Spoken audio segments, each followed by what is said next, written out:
Welcome to candlestick pattern analysis channel guys. Price action insight 2 में हम case study करेंगे Nifty bank का। 28 जून आज की तारीख है और आज का डे कंप्लीट हुआ है। हम डिकोड करेंगे कि कहाँ का एंट्री थी, कहाँ का क्या प्राइस एक्शन था। तो शुरुआती दौर में ही कुछ प्राइस एक्शन आपको इस लेवल से होते हुए दिखा है। आप क्लियरली देख सकते हो कि लंबी लंबी लोअर शैडोज बनी है। इसका मतलब क्या, एक प्राइस रिजेक्शन एरिया था। अगर आप लोअर टाइम फ्रेम के ऊपर ट्रेड करते हैं, मतलब 1 और 2, तो आप अच्छी तरीके से ग्रैब कर सकते थे। कैसे, मैं आपको आपके साथ ये चीज़ शेयर करूंगा, बट पहले देख लेते कि यहाँ क्या हुआ है। सो क्लियरली आप देख सकते हो कि हॉरिजॉन्टल सपोर्ट के हिसाब से यहाँ ट्रेड बनती थी क्या। तो पहले ये पैटर्न जो था ये है हैमर पैटर्न, बट हैमर को लगता है बुलिश कंफर्मेशन। सो अगली जो कैंडल थी वो बुलिश कंफर्मेशन नहीं थी, क्योंकि ये अगेन एक हैमर था। उसके बाद में बियरिश कैंडलस्टिक बनी है। सो ये सेटअप यहाँ फेल हो जाता है। तो उसके बाद में क्या हुआ है, उसके बाद में एक पैटर्न बना है जिसका नाम है बुलिश एंगल पैटर्न। तो बुलिश एंगल पैटर्न सपोर्ट के ऊपर वैलिड था, बट उसका हाई जो है वो अगले कैंडल ने नहीं ब्रेक किया। ये जो रेड कैंडल है उसने उसका हाई ब्रेक नहीं किया है।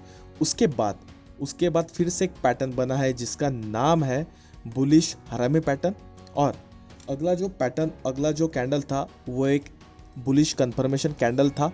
बट पॉइंट क्या है कि मैंने जैसे कुछ सेशन में बताया था कि जो भी बिग कैंडल बनती है तो इस कैंडल का जो मिड पार्ट है as a resistance and support काम करता है। फिलहाल करंट मार्केट प्राइस इसके नीचे है, इसलिए ये रेजिस्टेंस जैसा काम करेगी। तो रेजिस्टेंस के एरिया में आपको बाय की एंट्री नहीं लेनी है, ये प्राइस एक्शन बोलता है। रिसेंटली मैंने एक डाउट सेशन रखा था, उसमें मैंने ये चीज़ बताई थी कि कोई भी एबनॉर्मल बिग कैंडल बनी तो उसका जो मिड पॉइंट है वो as a support and resistance act करेगा। तो उस हिसाब से यहाँ एंट्री नहीं बनेगी। आप एक चीज़ देख सकते हो कि एक डाउनफॉल आने के बाद ये कुछ रेंज बनना शुरू हो गया था। और ये अगर आप 1 मिनट पे जाके देखो तो एक बियर फ्लैग है और इसका ये ब्रेकआउट है। सो यहाँ एक पैटर्न के हिसाब से हमें एंट्री मिली। वो कौन सा, बियर फ्लैग पैटर्न। उसका वीडियो मैंने ऑलरेडी बनाया है, थंबनेल आ गया होगा यहाँ। सो 5 मिनट के ऊपर हम देख रहे थे, सो डिलीट करते हैं फिर से। सो वीडियो को अंत तक देखिएगा, हम मैक्सिमम चीज़ें डिकोड करने की कोशिश करेंगे। तो यह बियर फ्लैग के हिसाब से एंट्री थी। उसके बाद बहुत क्लियर जो एंट्री हमें मिली है वो यह है। यह 2 पैटर्न के हिसाब से एंट्री है। एक तो ये डब्ल्यू पैटर्न है, डब्ल्यू पैटर्न की एंट्री थी यहाँ। ये इन्वर्टेड हैमर वाला कैंडल, इन्वर्टेड हैमर कैंडल और इन्वर्टेड हैमर का कंफर्मेशन। तो ये हॉरिजॉन्टल सपोर्ट एंड रेजिस्टेंस, मतलब बेस रिवर्सल अप्रोच की भी एंट्री है और डब्ल्यू की भी एंट्री है। तो ये चीज़ थी। उसके बाद में उससे पहले ये जो चीज़ यहाँ बनी है, ये आप देख सकते होगे, यहाँ देख सकते होगे कि ये स्विंग लो है। अगर इस स्विंग लो को हमने ऐसा प्लॉट करें तो क्लियरली ये एक सपोर्ट एरिया है, और सपोर्ट एरिया के ऊपर बहुत सारे जो पैटर्न बने हैं वो है बुलिश कैंडलस्टिक पैटर्न। जैसे कि ये जो पैटर्न है ये है बुलिश एंगल पैटर्न। सो सपोर्ट के ऊपर बुलिश एंगल बना है, इसका मतलब उसके हाई पे हो जाएंगी एंट्री और यहाँ हो जाएगा इसका स्टॉप लॉस। तो आप क्लियर देख सकते हो कि यहाँ एक वैलिड सपोर्ट के ऊपर वैलिड एंट्री थी और यहाँ according to price action execution हो सकता था। लॉन्ग जाकर देखोगे तो यहाँ ये एसएल हिट नहीं हुआ है, एसएल हिट भी हुआ तो भी ये वैलिड एंट्री थी। बाकी मनी मैनेजमेंट अपना काम करेगा। सो यहाँ एक एग्जीक्यूशन था। उसके बाद में यहाँ 2 प्राइस एक्शन के हिसाब से एंट्री थी, डब्ल्यू और बेस रिवर्सल अप्रोच। उसके बाद में क्लियरली देख सकते हो आप एक चीज़ कि ये एक स्विंग हाई था। अगर हम लाइन प्लॉट करें तो स्विंग हाई और स्विंग लो क्या चीज़ है, बेस रिवर्सल अप्रोच आपको सीखना पड़ेगा उसके लिए, तभी आपको पता चलेगा। तो यहाँ ये शूटिंग स्टार बना है, शूटिंग स्टार का कंफर्मेशन इस कैंडल ने दिया है। इसके लो पे हो जाएंगी एंट्री और हाई पे हो जाएगा ये एसएल। तो क्लियरली उसके हिसाब से एंट्री थी। और कुछ एडवांस चीज़ें, मतलब मैंने आपको सेशन में बताया था कि जैसे मोमेंटम लॉस के बारे में बताता है। जैसे जैसे नीचे आ रहा है कैंडल की साइज छोटी छोटी होती जा रही है और ये ब्रेक लगा और उसके बाद में जो कंफर्मेशंस आए वो एडवांस एनालिसिस है, उसकी तरफ आपको फिलहाल देखना नहीं, बेसिक को पढ़ना है।